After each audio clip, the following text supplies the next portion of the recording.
A ver, buenos días. Entonces, continuando con lo que es fisiología endocrina, ya estábamos en la parte de corteza suprarrenal, zona reticular, en todo caso las DEAs, que son las dehidroepiandrosteronas.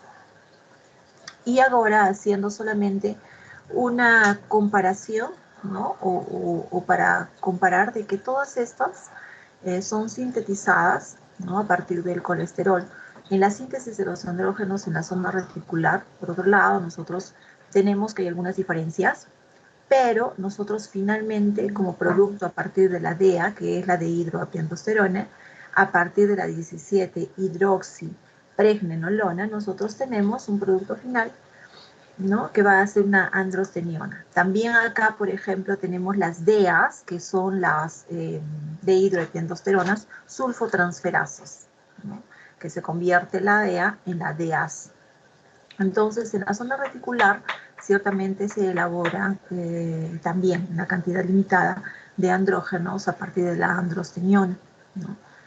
¿Qué es lo que qué es lo que se observa, ¿no? ¿Qué es lo que se observan o qué anormalidades se pueden presentar en relación a la secreción adrenocortical? Por ejemplo, hay el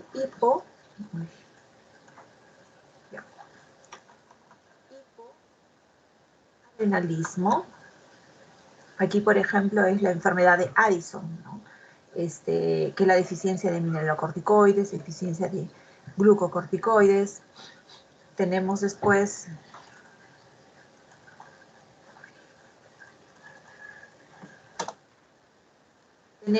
el hiperadrenalismo, síndrome de Cushing.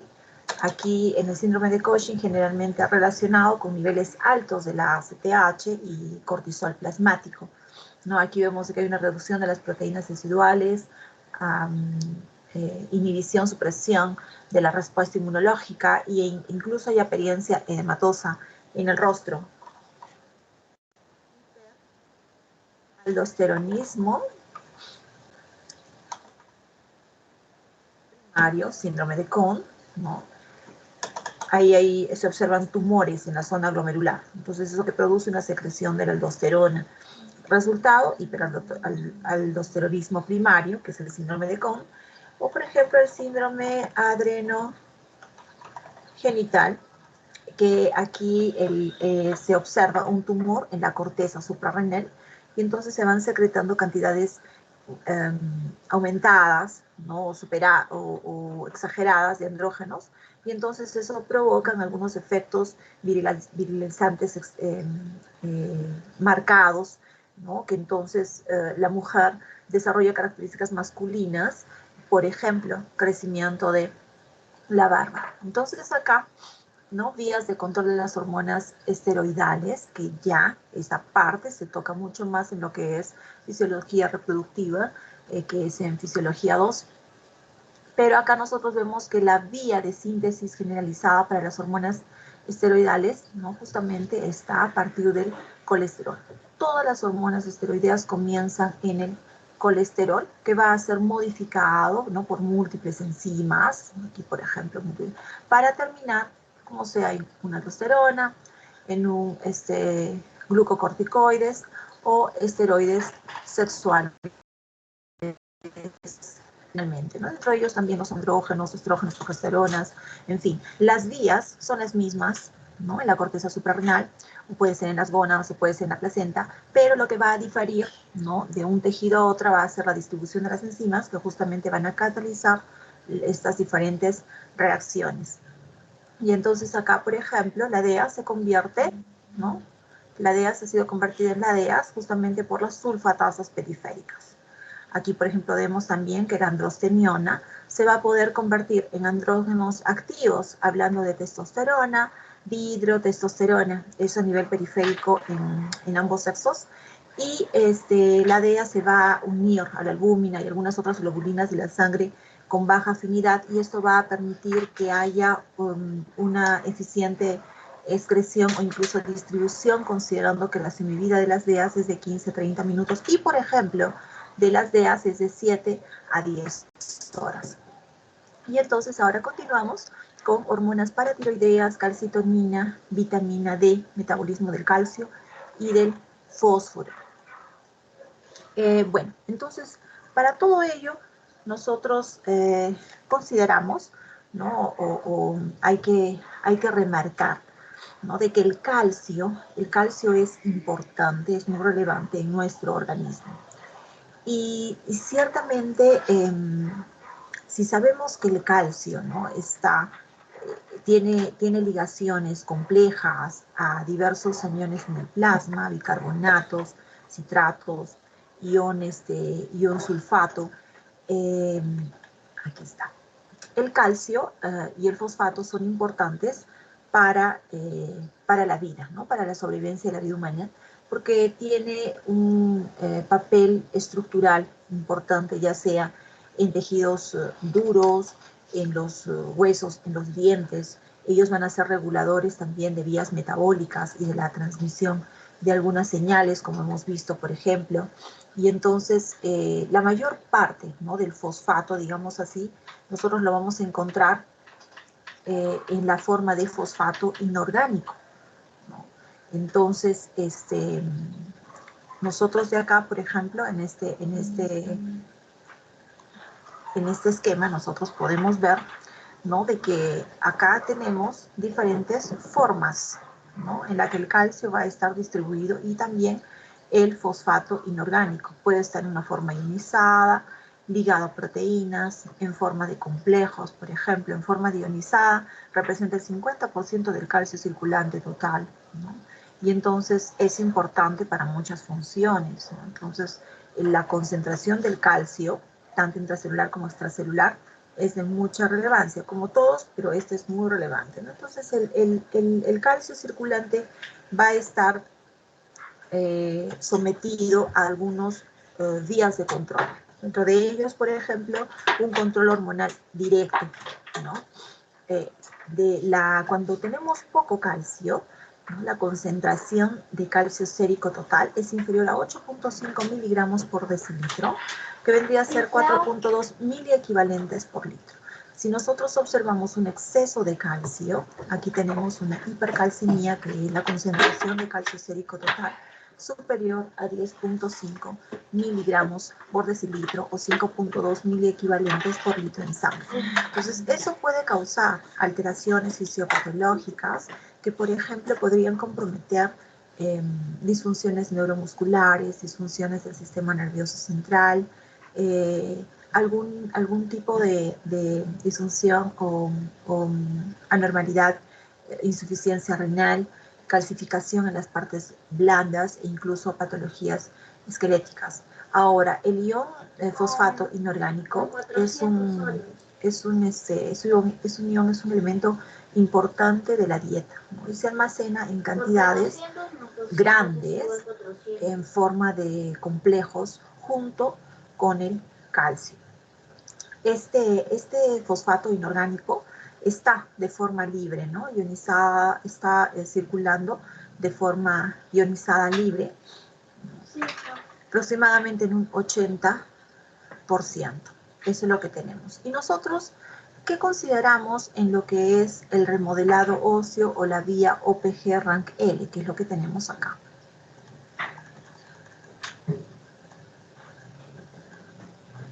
Sería...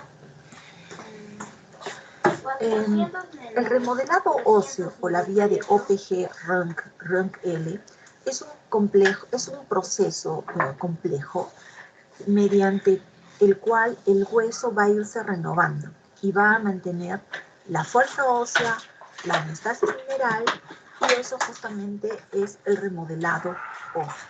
Ahora, este proceso se va a realizar a través de las unidades de remodelado óseo. Unidades de remodelado óseo. Entonces, justamente a partir de ellas, ¿no? Es que se van a incluir diversas células, por ejemplo, como los osteoblastos, los osteoclastos, los osteocitos, incluso otras células accesorias también. Este remodelado óseo va a ser justamente controlado por hormonas, por mediadores, ¿no? Por ejemplo, factores de crecimiento, citoquinas, y entonces tiene un papel importante justamente en ese remodelado óseo que puede estar comprometido como una hormona, la PTH. Entonces, la PTH, por ejemplo, estimula, ¿no?, el remodelado óseo. Y aquí, por ejemplo, destaca el RANKL. Este RANKL, que es un ligando, digamos así, un ligando del receptor activador del factor nuclear kappa beta. Entonces, este RANKL va a ser esta proteína transmembrana que está expresada en osteoblastos, ¿no? Por ejemplo, está expresada en los osteoblastos y también en células del estroma. Entonces, sistema inmunológico también. Entonces, aquí es donde este RANKL, ¿no?, va a tener ese efecto, ¿no?, ese efecto para la remodelación. Este RANKL tiene un mediador que es el RANK. El RANK va a ser justamente el receptor que está acá. Nosotros tenemos el RANKL, nosotros tenemos aquí el RANKL y el RANK, ¿no? Entonces, este RANK activando los osteoclastos, ¿no? Entonces, este RANK activa los osteoclastos y se une al RANKL. Entonces, una vez que se une al RANKL a través de este receptor que es el RANK, que es un receptor de membrana muy específico justamente para osteoclastos, células B y para células T, cuando se une, ¿no?, se va a estimular la diferenciación y la fusión de células justamente precursoras de los osteoclastos. Entonces, activa los osteoclastos maduros y va a prolongar un poco más la vida porque va a inhibir la apoptosis, ¿no? Además de esto, del RANKL, nosotros observamos el OPG, ¿no?, que está señalizado en el gráfico, está esquematizado de esa forma. El OPG es la osteoprotegerina, ¿no? La osteoprotegerina es un tipo de receptor, ¿no?, que es una proteína, ¿no? Esta proteína va a secretar, sin dominio transmembrana, va a ser producida por varios tejidos, ¿no? Por ejemplo, pulmones, corazón, riñones, hígado, cerebro, médula espinal, hueso, ¿no? Y entonces la principal función de la osteoprogesterina va a ser que inhibe la maduración de los osteoclastos y su activación. Entonces, mientras que uno prolonga la vida, ¿no?, al inhibir la apoptosis y justamente activa los osteoclastos maduros, la otra va a inhibir la maduración de los osteoclastos y obviamente también su activación. Y de esa forma ellos consiguen un control en este remodelado óseo. Hay otros factores, sí, por ejemplo, lo que son los estrógenos, que incluso está acá, ¿no? En lo que concierne a los estrógenos, ellos, además, ¿no?, de inhibir la secreción de varias citocinas que podrían promover la reabsorción ósea, por ejemplo, como la TNF-alfa, interleucina beta, interleucina 6, ellos inhiben esa secreción de esas citocinas. También se ha visto que ellos aumentan la secreción de la OPG. Entonces, recuerden que la OPG inhibe la maduración de osteoclastos y su activación. Cuando la mujer está en la menopausia y tiene un descenso, una disminución de estas hormonas, de estos estrógenos femeninos, con ello también va acompañado otro tipo de características propias de ese cambio de vida, por ejemplo, la osteoporosis, que puede estar también relacionado, por ejemplo, con esta vía, dentro de otras más. No quiere decir que sea la única o la específica, ¿no?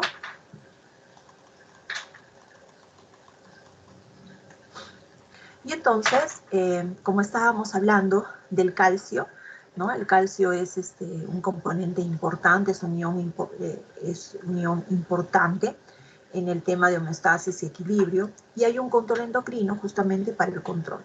Y aquí nosotros en el calcio observamos que en los compartimientos, ya sean extracelular, fluido extracelular o intracelular, el calcio, ¿no?, aquí vemos, por ejemplo, el calcio tiene algunas funciones, ¿no?, y no tanto correlacionada con el porcentaje que forma en el cuerpo. Por ejemplo, aquí tenemos el calcio extracelular, matriz ósea 99%, fluido extracelular cementos, uniones, cofactor de cascadas de coagulación.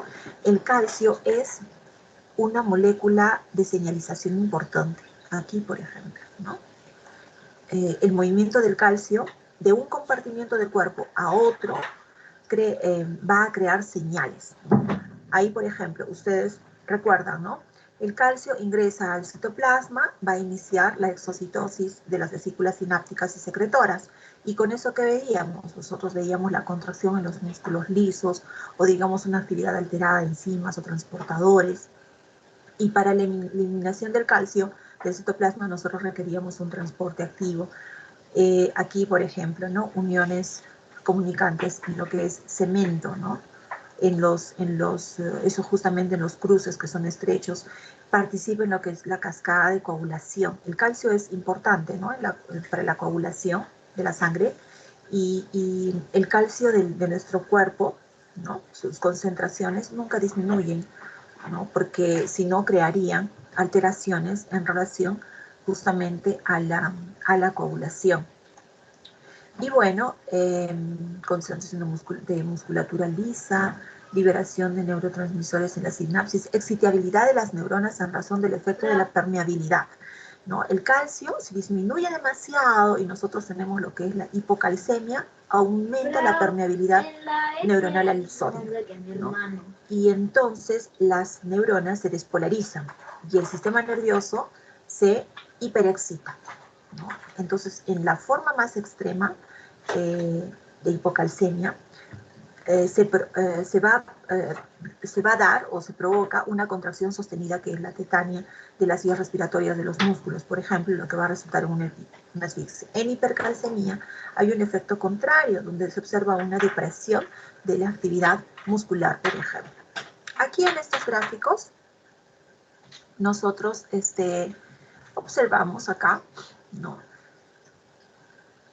Que hay toda esta vía, ¿no? Toda esta vía justamente de la hormona paratiroidea, en la cual nosotros, la hormona paratiroidea es también la PTH, que ya hemos estado refiriéndonos a ella así, o la paratirina.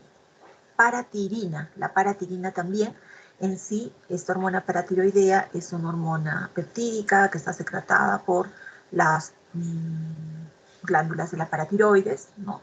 Y básicamente interviene en la regulación o el metabolismo del calcio y del fósforo, ¿no?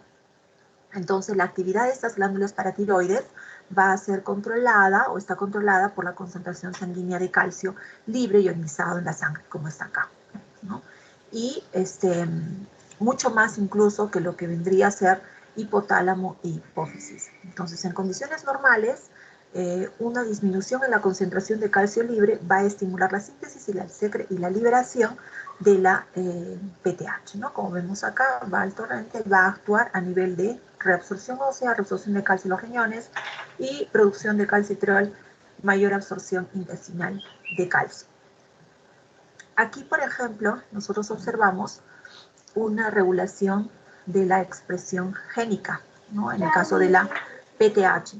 Entonces, el calcio extracelular, vamos a aumentarla acá un poco.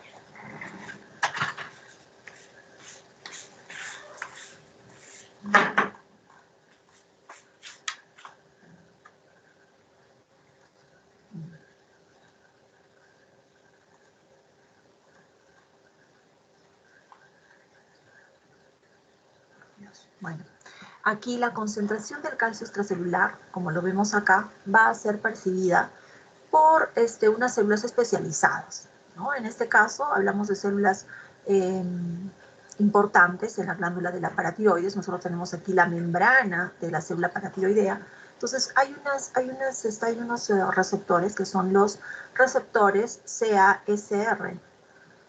¿Qué significa? Significa receptor sensor de calcio.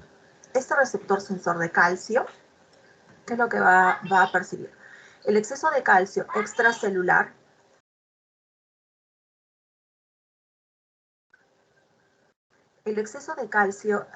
extracelular en la glándula paratiroides se va a unir a este receptor sensor de calcio, ¿no? Y entonces ahí se van a activar vías de transmisión de señales justamente que van a reprimir la secreción de la PTH. Eso en el caso de un exceso de calcio, ¿no?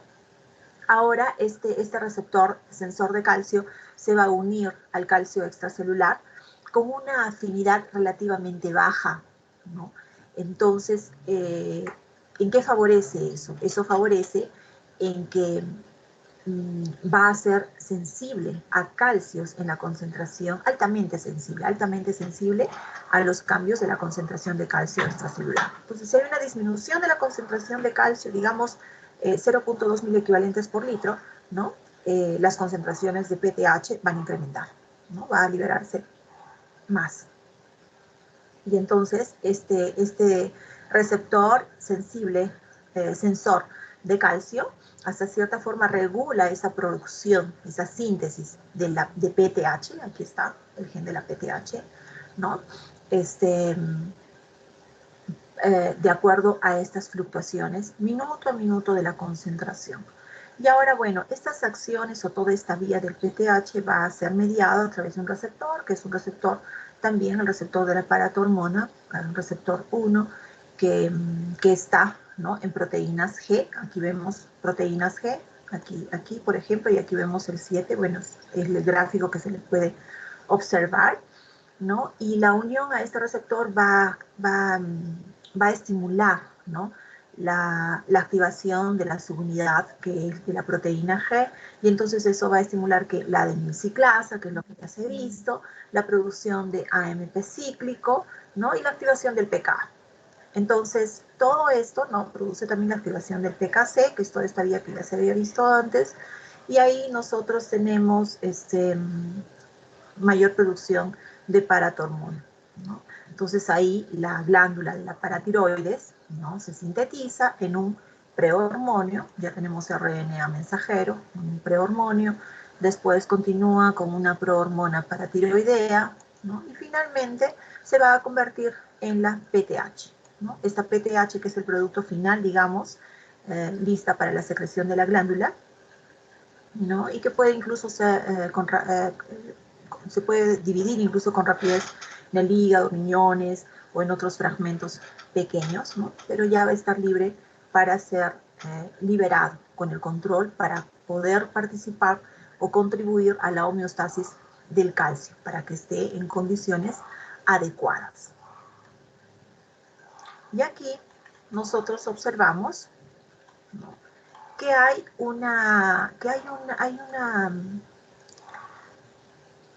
unos niveles o hay un estado fisiológico, ¿no?, de la paratohormona, de la PTH. Aquí es, bueno, esta es la glándula de la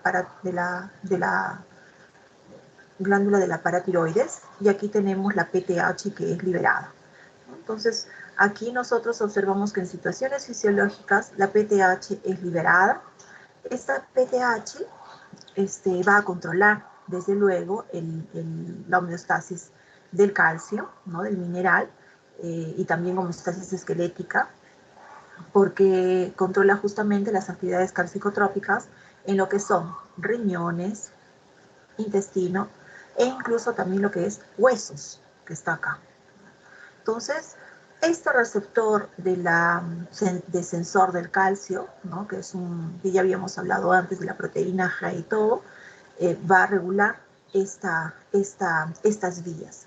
Cuando nosotros tenemos, ¿no?, los osteoprogenitores, nosotros aquí tenemos los osteoblastos, ¿no?, una formación de los osteoblastos inmaduros, maduros, y finalmente la mineralización de la matriz, en contrapartida o con la participación de las unidades remodeladoras óseas. Cuando habíamos estado hablando del rank L y de la OPG, ahí teníamos que hay unidades remodeladoras óseas que justamente van a actuar para ambos lados, para el lado de los osteoblastos y para el lado de los osteoclastos. Osteoclastos precursores, osteoclastos inmaduros, maduros, y aquí tenemos reabsorción ósea que equitativamente o en balance, ¿no?, en balance con el otro lado de los osteoblastos, tenemos osteoblastos inmaduros, maduración y formación de la matriz ósea.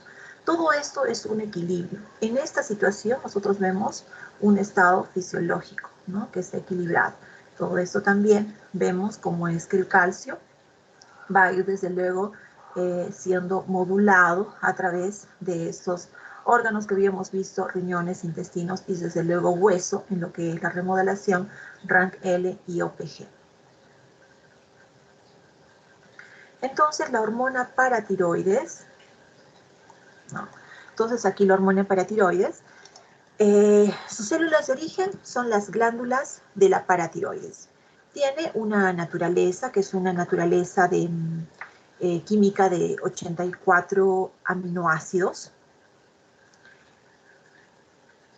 Biosíntesis, la biosíntesis es una producción continua, no es poco almacenada, transporte en la circulación, está disuelto en el plasma, vida media, menor de 20 minutos, factores que afectan la liberación, disminución en la concentración de calcio plasmático, células o tejidos diana. Aquí tenemos riñones, huesos, intestinos, receptores o tejidos diana, o en todo caso aquí ya los receptores diana son receptores en la membrana, acción a nivel del cuerpo y en todos los tejidos. Cuando incrementa la concentración de calcio tiene una acción celular, ¿no? A nivel celular, que incrementa la síntesis de la vitamina D, incrementa la reabsorción renal de calcio e incrementa la reabsorción ósea. Hay una acción molecular también en la cual se consideran los segundos mensajeros, ¿no? La vía AMP cíclico. Esta vía AMP cíclico altera rápidamente el transporte de calcio y también va a iniciar una síntesis de proteínas en los osteoclastos. El inicio de su acción aproximadamente es de 2 a 3 horas para los huesos y tiene una actividad aumentada de los osteoclastos que exigen 12 horas. Retroalimentación regulatoria. Hay una vía de control, una retroalimentación negativa por el incremento de la concentración plasmática de calcio. Otras, aquí colocamos en otras consideraciones o mayor información, los osteoclastos no tienen receptores para la PTH, entonces están afectados por sustancias parácrinas inducidas por la PTH. Esta PTH es importante para la vida y su ausencia puede causar hipocalcemia, que es lo que habíamos visto que era una tetano. En la calcitonina,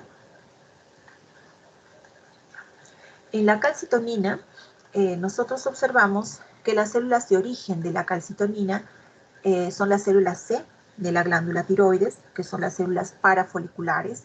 Naturaleza química es un péptido de 32 aminoácidos, una biosíntesis, un péptido típico, transporte y circulación, está disuelto en el plasma, la vida media menos de 10 minutos.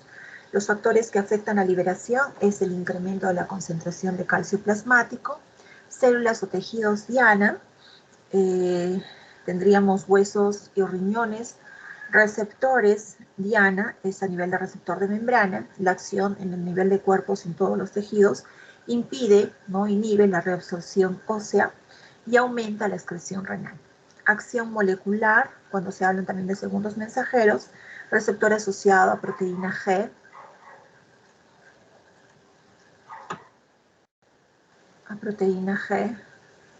¿no? Hay vías de transducción de señales que parecen variar durante el ciclo celular. Además, otra información, experimentalmente disminuye la concentración de calcio plasmático, pero tiene un poco efecto fisiológico aparentemente en adultos. No hay unos síntomas evidentes en relación al hipo o hipersecreción.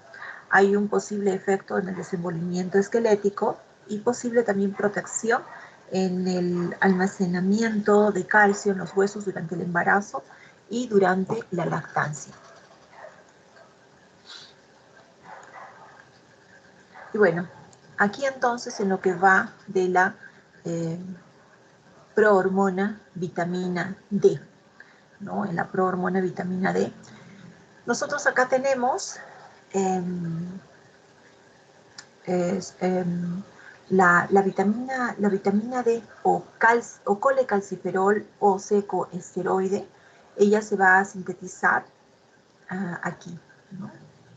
A partir de la conversión del 7-deshidrocolesterol, por acción de la luz ultravioleta, de la UVB, ¿no? Donde en las capas basales de la piel.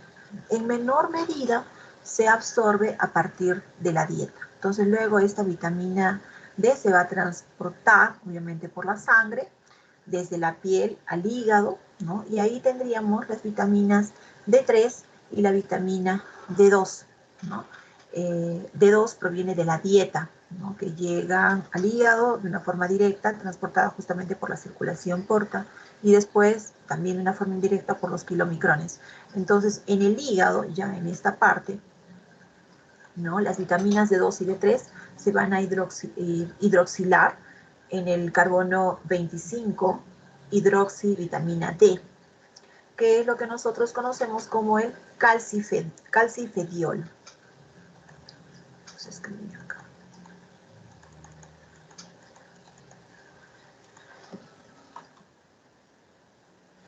Calcifediol, ¿no?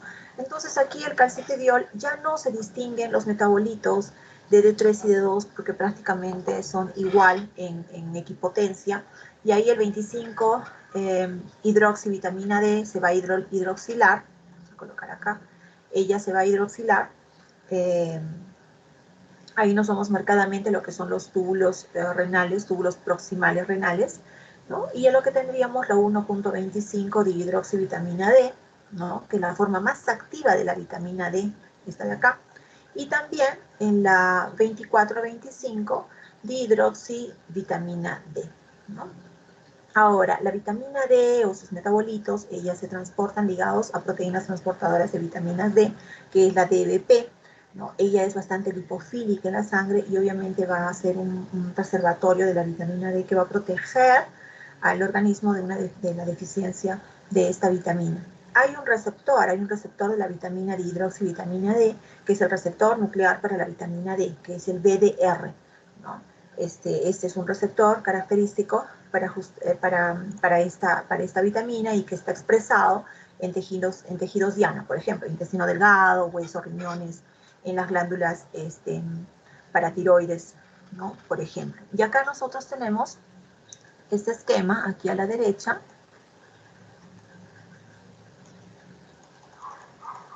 ¿no? En este esquema de la derecha, donde se observan, ¿no?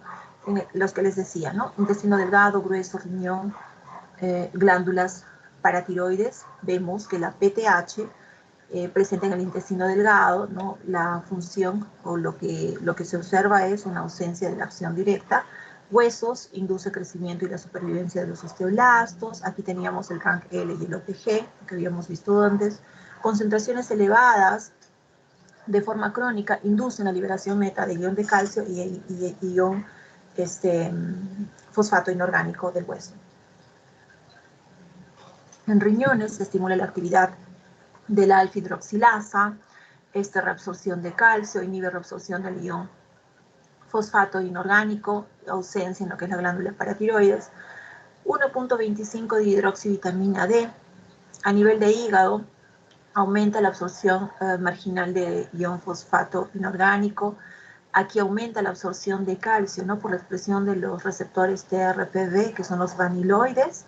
A nivel de huesos, sensibiliza a los osteoblastos frente a la PTH, regula la producción de los esteroides y la calcificación. A nivel de riñones, tiene acciones mínimas en lo que es reabsorción de calcio, induce la reabsorción de fosfato inorgánico a nivel de las nefronas. Glándula paratiroides inhibe de forma directa la expresión de los genes de la PTH, lo que habíamos visto justamente antes cuando hablamos incluso del receptor sensor de calcio y hablamos a nivel nuclear, ¿no? Ese gráfico que les mostré, y estimula de forma directa la expresión del gen calcio, este receptor sensor de calcio, ¿no? Entonces,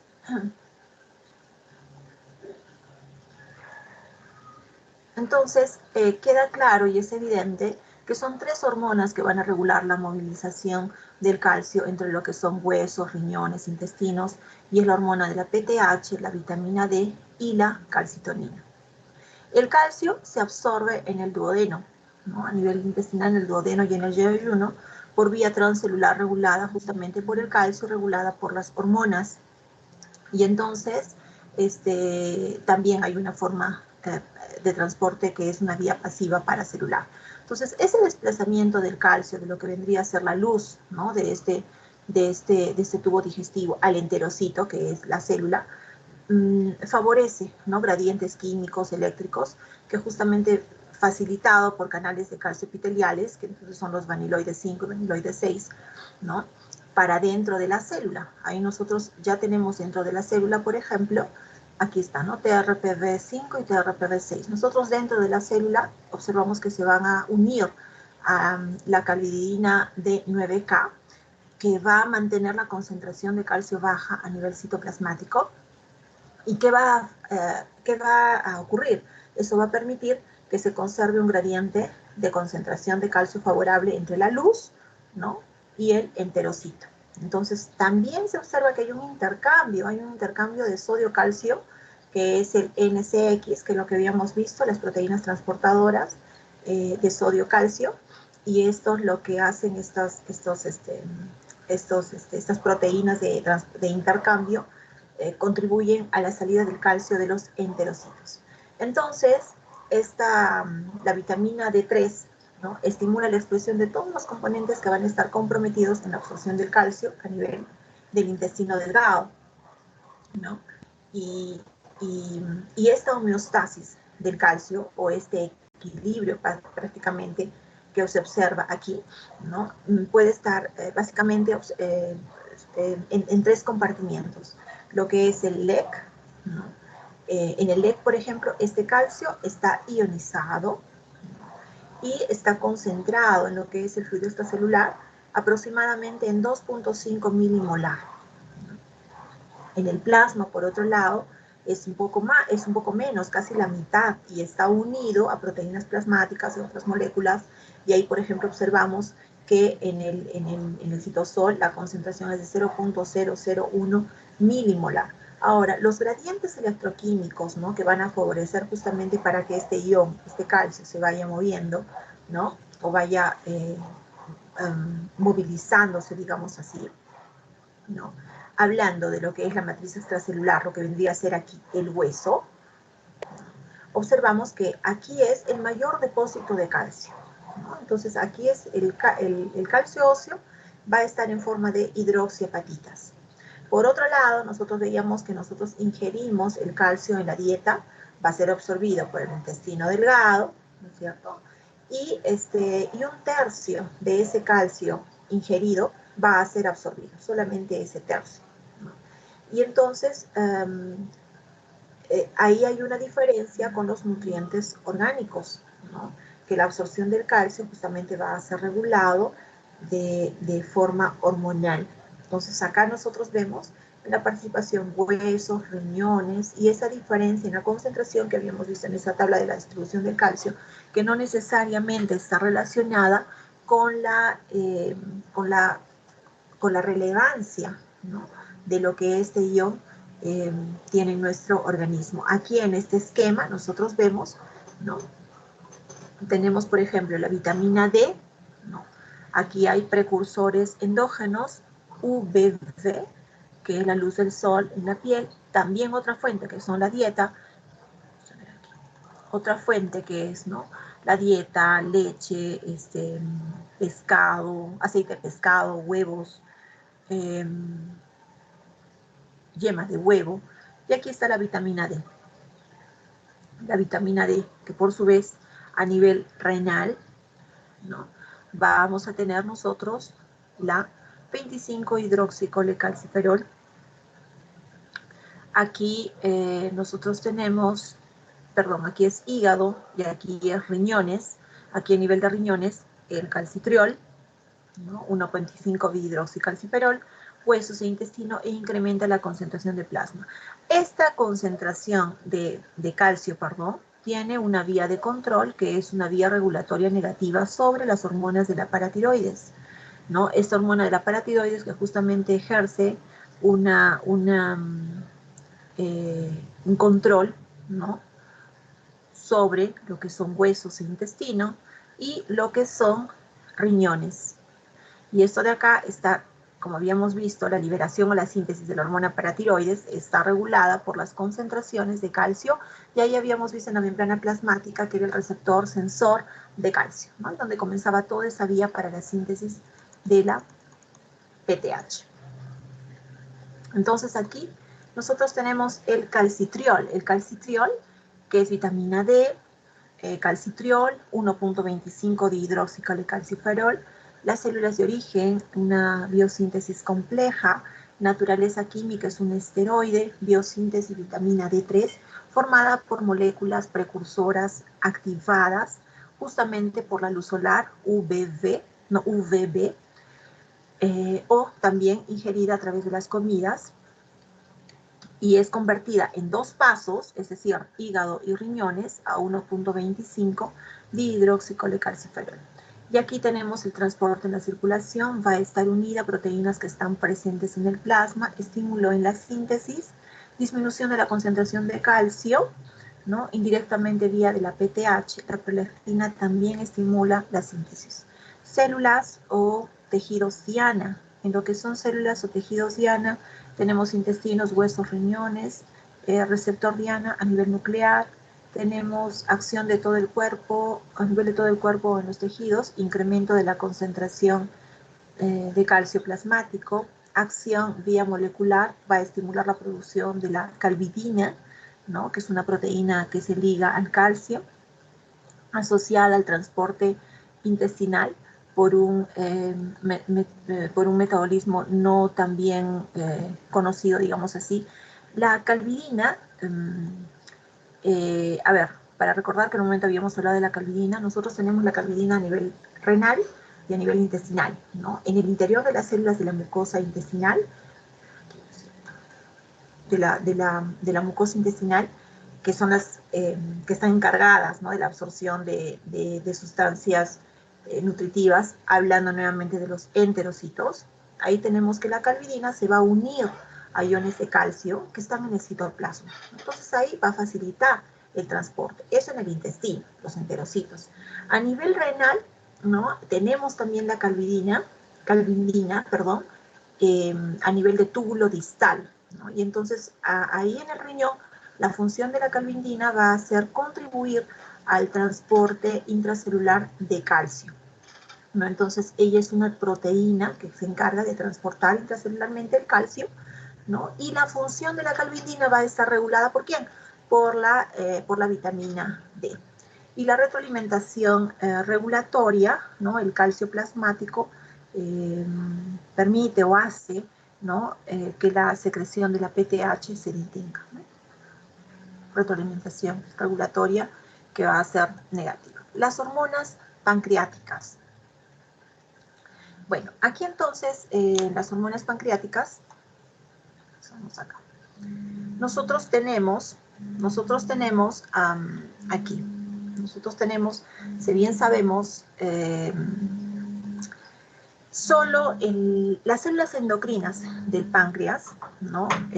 Representan menos del 2% de la masa total del órgano en sí, ¿no? Hablando aquí del hígado, porque la mayor parte del tejido pancreático está abocado a la producción y a la secreción de enzimas digestivas y de bicarbonato propiamente. Entonces,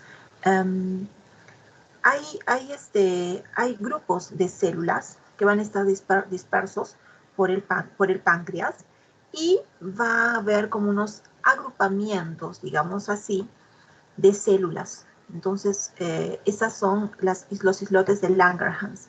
Y esos islotes de Langerhans, que en verdad representaría solamente el 2%, ¿no es cierto? Contienen 4 tipos de células diferentes, que entonces son las células beta, ¿no?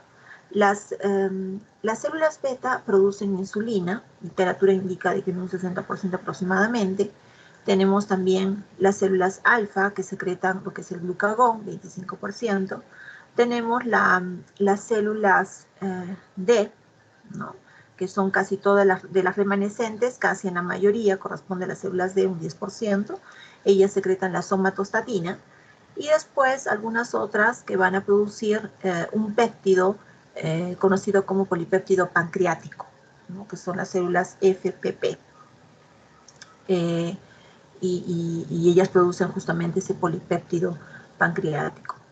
Ahora, cuando hablamos de las hormonas pancreáticas, insulina y glucagón, nosotros tenemos, a ver, ¿no? Para iniciar, nosotros sabemos que la insulina y el glucagón actúan de manera antagónica, y aquí lo podemos ver en este gráfico, ¿no? Ellos actúan de una forma que se contrarresta, antagónica, justamente para mantener las concentraciones plasmáticas de glucosa dentro de niveles homeostáticos aceptables, ¿no? Y estas dos hormonas van a estar presentes, lo que es la insulina y lo que es el glucagón, están presentes en la sangre en la mayor parte del tiempo, ¿no? De acuerdo a cómo se está dando el metabolismo. Entonces, o la proporción de ellas, ¿no? Cuando nosotros estamos en un estado alimentado, digamos así, ¿no? Cuando el cuerpo está absorbiendo nutrientes, quien va a predominar va a ser la insulina. Entonces aquí colocaremos estado alimentado. Entonces aquí nosotros observamos que quien predomina va a ser la insulina, ¿no? Y el cuerpo ahí decimos que está en anabolismo. Esa glucosa, ¿no? Ingerida va a ser justo utilizada para producir energía, ¿no? Y si hubiese el exceso, ¿no? De glucosa almacenada será almacenada como glucógeno o en todo caso como grasa, como gordura, ¿no? Y entonces, obviamente, las proteínas van inicialmente destinarse para la síntesis de proteínas. Ahora, si observamos en el estado de ayuno, que es lo que está aquí,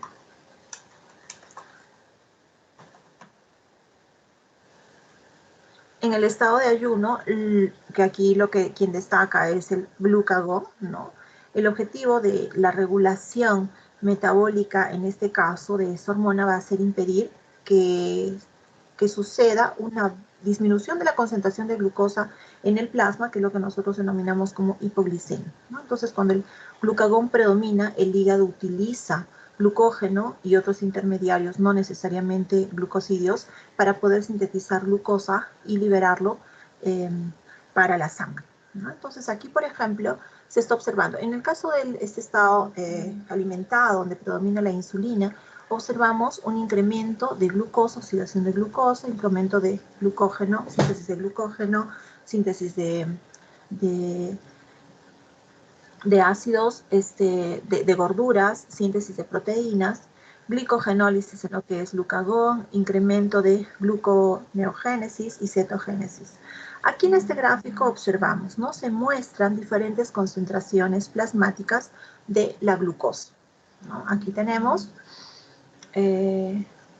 concentración plasmática de glucagón, aquí está el glucagón, concentración plasmática de glucosa y concentración plasmática de la insulina. Y aquí tenemos comidas en diferentes momentos dentro de las 24 horas. ¿No?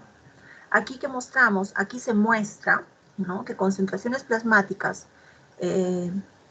en una persona, obviamente una persona sana, ¿no? La glucosa plasmática, que vamos a ver, la glucosa plasmática durante el periodo de ayuno, que sería esta de acá, ¿no es cierto?, va a ser mantenida aproximadamente en 90 miligramos por decilitro por plasma, ¿no? Después de la absorción, ¿no?, de nutrientes en la alimentación, la glucosa plasmática va a incrementar, que es lo que se observa acá. Y ese aumento de la glucosa estimula la liberación por su parte también, de la insulina, que es lo que nosotros observamos en este pico, ¿no? ¿Y qué va a hacer? Ella va a promover, ¿no es cierto?, la transferencia de la glucosa para dentro de las células, ¿no? Entonces las concentraciones plasmáticas de glucosa, aquí vemos, disminuyen, regresan para un nivel de ayuno luego de esa comida. Entonces durante el ayuno nocturno, ¿no es cierto? Por ejemplo, aquí ya es de noche. Durante el ayuno nocturno, lo que vemos aquí, las concentraciones plasmáticas de glucosa, miren cómo es que disminuyen bastante, ¿no? Y incluso constantes, y la secreción en todo caso de la insulina también disminuye, acompañándola a ella también. Ahora en el glucagón observamos que permanece relativamente constante, ¿no? Hasta cierto punto, durante un periodo de 24 horas, viéndose, ¿no? En sí base la teoría de que la proporción entre insulina y glucagón determina la dirección justamente del metabolismo, ¿no? Y cuando hay un incremento de glucagón, justamente es cuando ha habido esta disminución o este pico durante el día de los alimentos del estado alimentario. Entonces, la insulina es la hormona dominante del estado alimentario. Aquí nosotros observamos la síntesis de la insulina en las células beta. Ustedes recuerdan acá,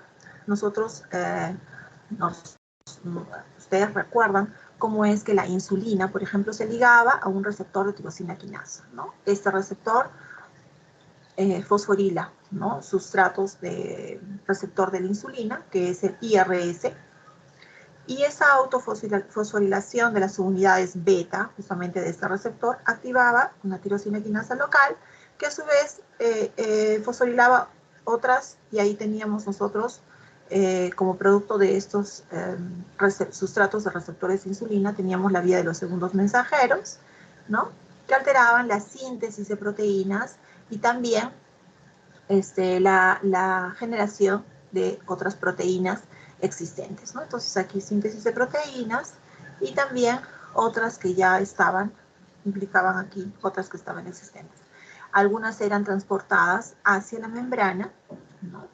Y otras también actuaban a nivel de metabolismo de células, ¿no? De la célula del metabolismo. Entonces, nosotros veíamos que todo eso es a nivel de tirosina quinasa.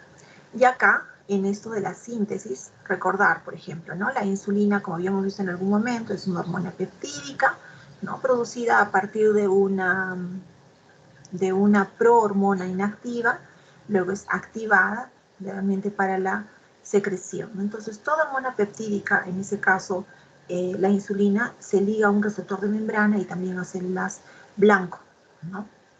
Ahí, donde ustedes veían, eso de acá, de la tirosina quinasa. Entonces, esta insulina se va a sintetizar, ¿dónde? En células beta. Nosotros estamos aquí en las células beta, a nivel de los poliribosomas, con una preproinsulina. Esa preproinsulina tenía enzimas microsomales, ¿no? Que hacían toda la síntesis. Ahí nosotros teníamos después una proinsulina, ¿no? Que estaba acá. Esta proinsulina era empaquetada, ¿dónde? A nivel de aparato de Golgi, y ahí nosotros teníamos después estos gránulos secretores que estaban rodeados de la membrana. Y entonces esta proinsulina contenía una secuencia AA de insulina más un péptido C. Y entonces ya estaban aquí en estos gránulos, ¿no? Digamos en estos gránulos de secreción. Estos gránulos de secreción se caracterizan que están rodeados de zinc y van a ser secretados en cantidades equimolares, ¿no? Hacia la sangre y van a circular en la sangre según las necesidades. Hay factores y estados que aumentan o disminuyen, ¿no? La secreción de la insulina. Entonces, por ejemplo,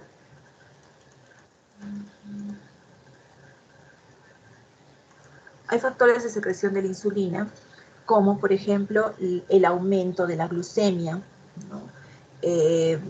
También aquí, por ejemplo, tenemos aumento de ácidos grasos libres en la sangre, ¿no? Aumento de aminoácidos en la sangre.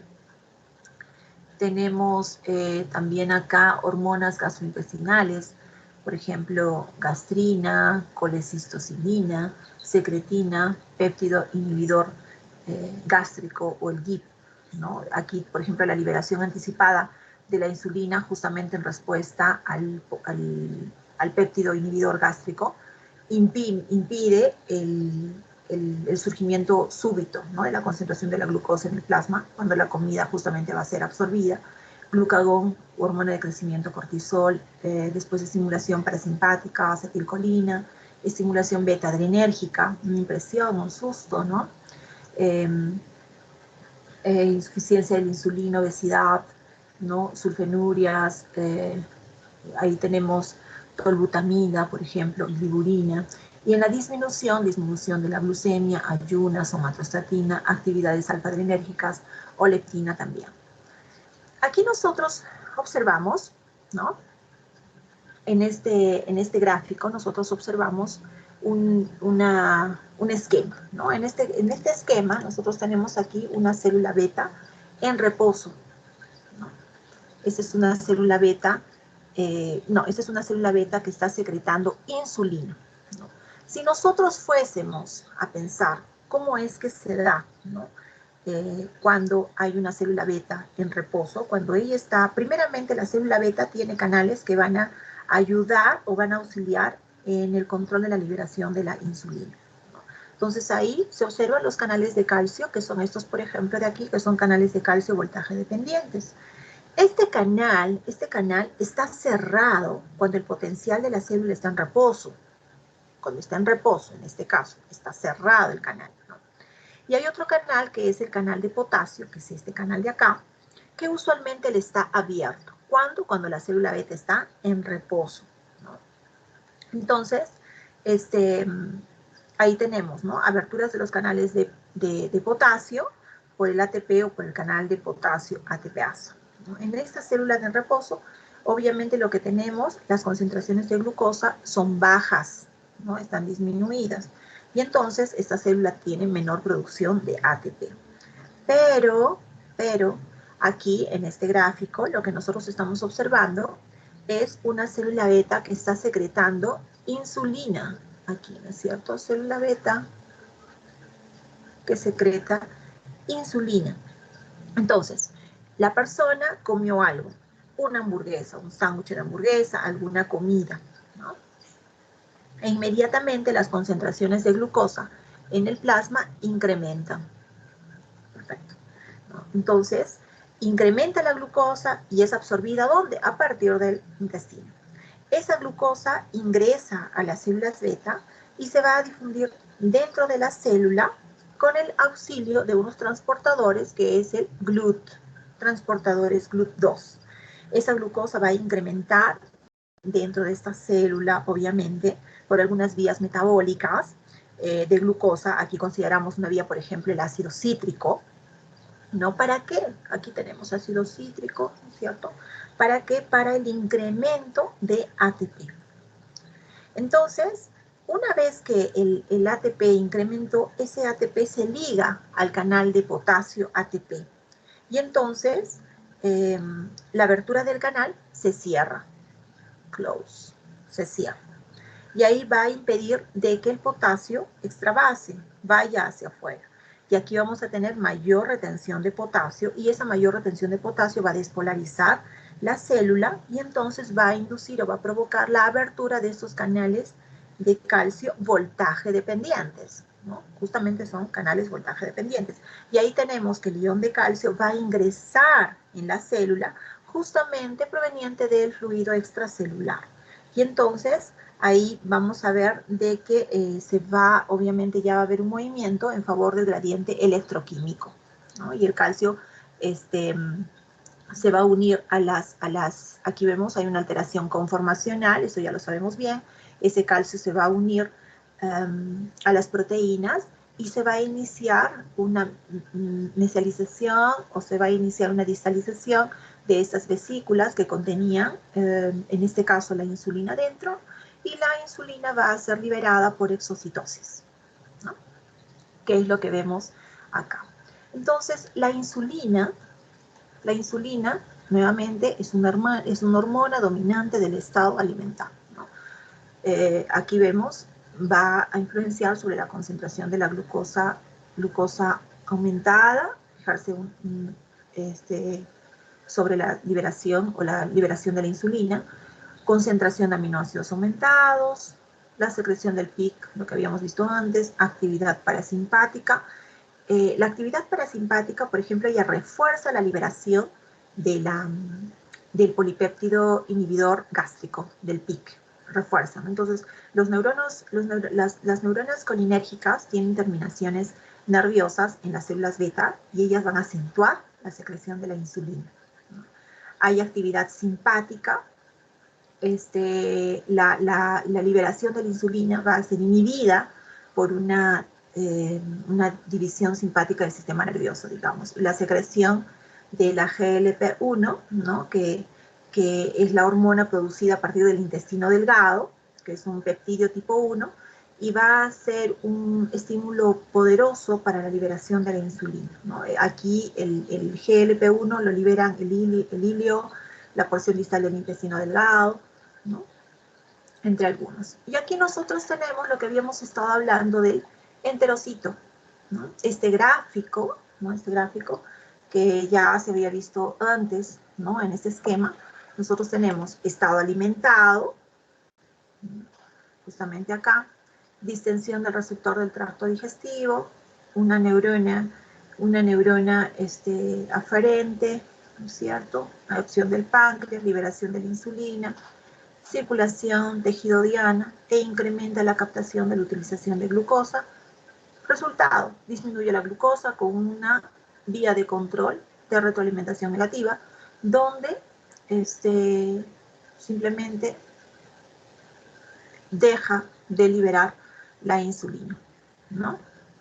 Entonces, aquí observamos que justamente en ese estado alimentar, cuando se activa toda esta insulina, se activan también las enzimas para utilizar la glucosa, que será la glucólisis, ¿no? Y ¿por qué no? Para la síntesis de glucógeno y gordura, que es la gliconeogénesis y la liponeogénesis. Entonces, esta insulina va a estar en lo que es la síntesis de la glucosa, la gluconeogénesis, va a quebrar gorduras en la lipólisis también, ¿no? Es una hormona anabólica. Y aquí nosotros lo que observamos es el enterocito, ¿no? En este enterocito, vamos a darle un close acá.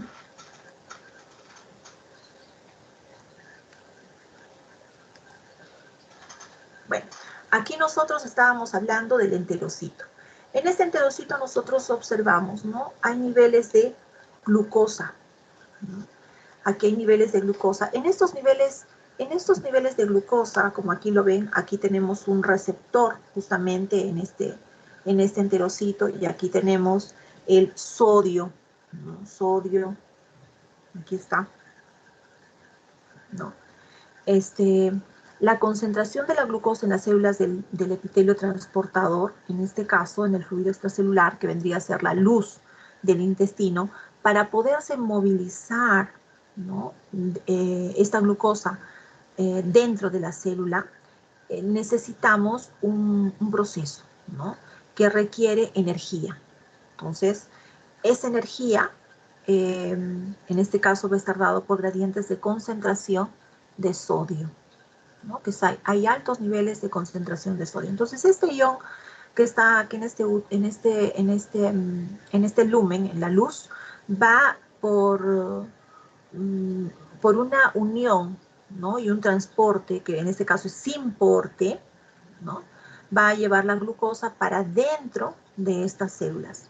Ahora, la energía necesaria para transportar la glucosa contra el gradiente de concentración viene justamente de la energía cinética del sodio, ¿no? Para poder transportarla. Y esta glucosa, una vez que está dentro de la célula, va a dejarla, ¿no? Porque ya tiene que seguir un recorrido. Entonces, ese recorrido lo hace, ¿no?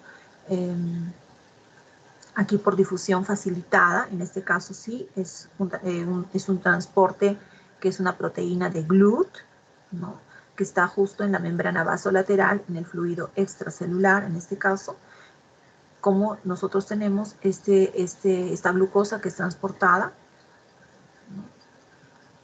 Justamente esta membrana vasolateral. Y aquí lo que es el sodio necesita un destino, necesita un movimiento de este sodio. Este sodio va a ser transportado para fuera de la célula, en la membrana vasolateral, por acción del sodio-potasio ATPasa, que es lo que habíamos visto que es un transportador, ¿no es cierto? Entonces, a través de este va a ser transportado.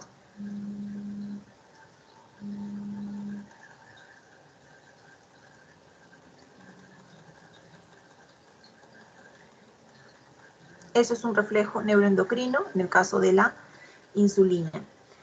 ¿Qué es lo que se observa ahora? ¿Cómo es que se da ese transporte a nivel de célula, ¿no? La acción de la insulina en los hepatocitos a nivel de GLUT, ¿no? ¿Cómo es que se da?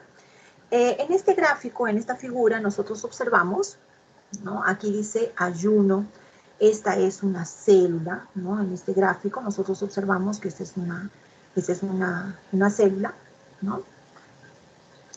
Y aquí, por ejemplo, vemos la insulina, ¿no? Fluido extracelular, la insulina que se liga a un tipo de receptor, ¿no? Ese tipo de receptor es un receptor, es una tirosinasa, ¿no? Aquí lo que estamos viendo. Y en este caso, ¿no? Esta insulina, obviamente, que afecta las células del hígado, en este caso los hepatocitos, por diferentes vías, la glucosa va a ser transportada dentro de ese hígado, dentro del hígado, y va a ser directamente regulada, digamos así, por la insulina que está acá. Entonces, ellas tienen unos transportadores que son los GLUT2. Estamos en los hepatocitos, ¿ah? Tienen los transportadores que son las GLUT2. Y ellas están siempre presentes. Las GLUT2 siempre están ahí presentes en la membrana celular, ¿no? Entonces, en contrapartida, en el estado alimentado, digamos así, la insulina activa unas exocinasas, ¿no? Una exocinasa que estaría acá, ¿no es cierto? Justamente aquí.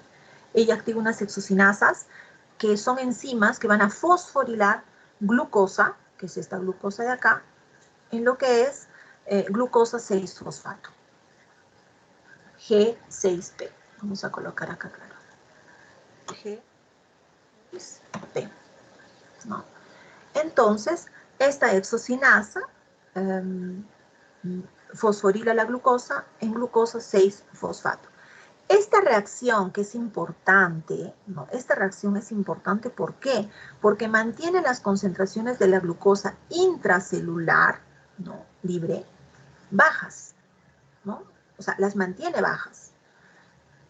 Entonces, en relación obviamente al fluido extracelular, ¿no? Entonces, de esta forma la glucosa continuamente puede ingresar, puede difundirse. Continuamente la glucosa está ingresando para el hepatocito a través del GLUT2, porque si no hubiese esa reacción de la exocinasa, entonces la concentración acá en un momento, desde luego, sería mayor que el fluido extracelular, ya no ingresaría más glucosa.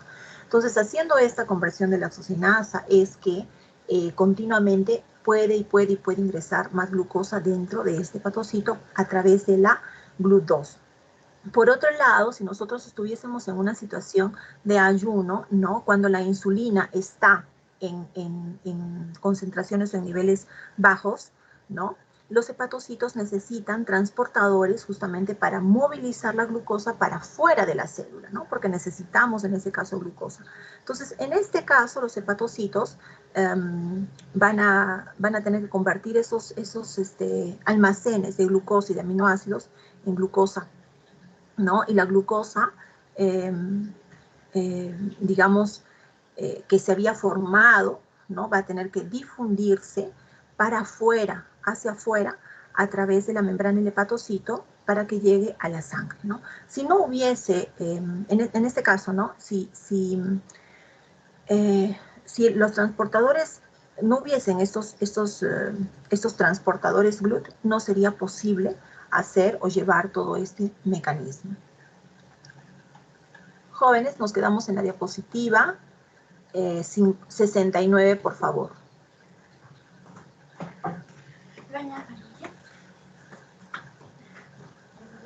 Araujo Bravo